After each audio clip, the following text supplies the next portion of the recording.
आपको बताऊंगा तो आप हंस देंगे। कभी कभी ऐसा होता था कि मान लो थोड़ा समय है, ऐसे कोई विशेष कार्य भी नहीं है हाथ में, तो प्राय करके व्यक्ति क्या करेगा, पसर जाएगा। अच्छा, दिन में सोना बहुत बड़ा पातक बताया है। धर्मराज ये बात कह रहे हैं अर्जुन से, जब अर्जुन आए ना द्वारिका से और भगवान अंतर ध्यान हो गए थे, तो अर्जुन बड़े दुखी थे, बड़े उदास थे। तो महाराज युधिष्ठिर ने अनेक अनेक बातें उस समय कही कि अर्जुन कहीं तुमने ये तो नहीं किया, किस कारण तुम्हारा मुख म्लान है, किस लिए तुम्हारा मुख इस प्रकार मुरझाए हुए पुष्प की भांति दिखाई पड़ रहा है, ऐसे लग रहा है तुम बिल्कुल श्रीहीन हो गए हो। अब महाराज युधिष्ठिर तब तक ये जानते नहीं है कि भगवान अंतर ध्यान हो गए हैं।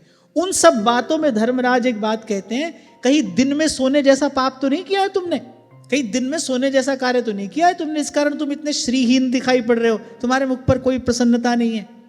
और आप इसको अनुभव करके देखना, दिन में जो व्यक्ति सोता है उसका मन कभी प्रसन्न नहीं रह सकता, उसके मन में एक नकारात्मकता, एक अवसाद का भाव रहता है जब आप दिन में सोते हैं। तो ऐसे कभी कभी क्या होता था कि कोई विशेष काम नहीं है, अब लगा कि भाई अब क्या होगा, ऐसे तो पड़ जाएंगे बिस्तर पर, अब वो भी नहीं करना है। तो मैं कई बार क्या करता था, अपनी सारी किताबें बाहर निकालता था, फिर से उनको लगाता था, भाई खाली नहीं बैठना है। इसका अभ्यास नहीं हो जाना चाहिए। और संतों गुरुजनों की कृपा से आज तक भी, आज के इस दिन तक भी मैं ये अभ्यास बराबर कर रहा हूं। मेरा प्रयास ये होता है कि अधिक से अधिक अपना कार्य मैं ही कर लूं, मुझे किसी पर आश्रित नहीं होना है। सब सुख सुविधा है भाई, ये सब बालक एक टांग पर सेवा करने के लिए तैयारी रहते हैं, इन सब की भावना है वो अपने जगह पर बिल्कुल ठीक है, पर मुझे किसी के आश्रित नहीं होना है।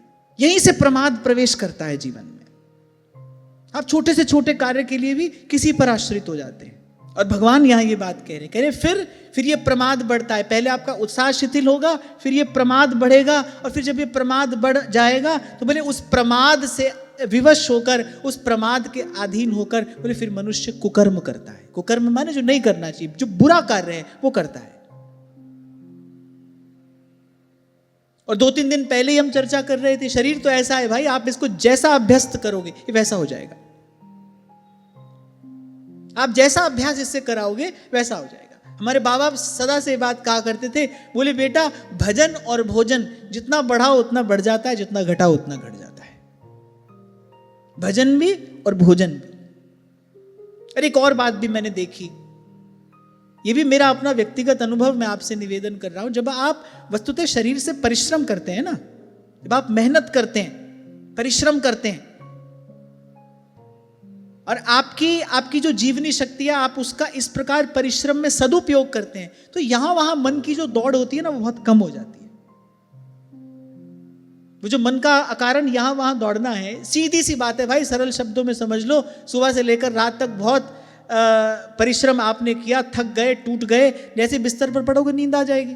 अब दिन भर कुछ किया ही नहीं है, बैठे बैठे रोटी तोड़ी है और लड्डू पूड़ी खाया है, अब क्या है, बिस्तर पर पड़े पड़े यहाँ घूमोगे वहाँ घूमोगे। आजकल तो व्यक्ति क्या करता है, अपना मोबाइल उठाया, सारी दुनिया का बवाल देखा, अपने दिमाग में भरा, फिर क्या कह रहे हैं डॉक्टर के पास जाके, हमको एंग्जाइटी हो रही है।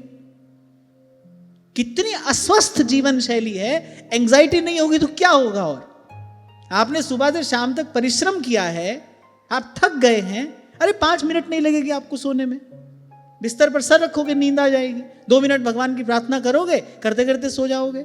ये जो इस प्रकार की जीवन शैली विकसित हो रही है ना, ये साधक जीवन की शत्रु है। यही बात यहां भगवान ने कही, और बड़ा महत्वपूर्ण उपदेश है। मैंने कल ही आपसे कहा था, भगवान ऋषभ देव ने अपने पुत्रों से जो कहा, इस जीवन सिद्धि के मूल मंत्र उन्होंने कहे हैं। आपके शब्दों में डूज एंड डोंट, साधक क्या करे क्या ना करे।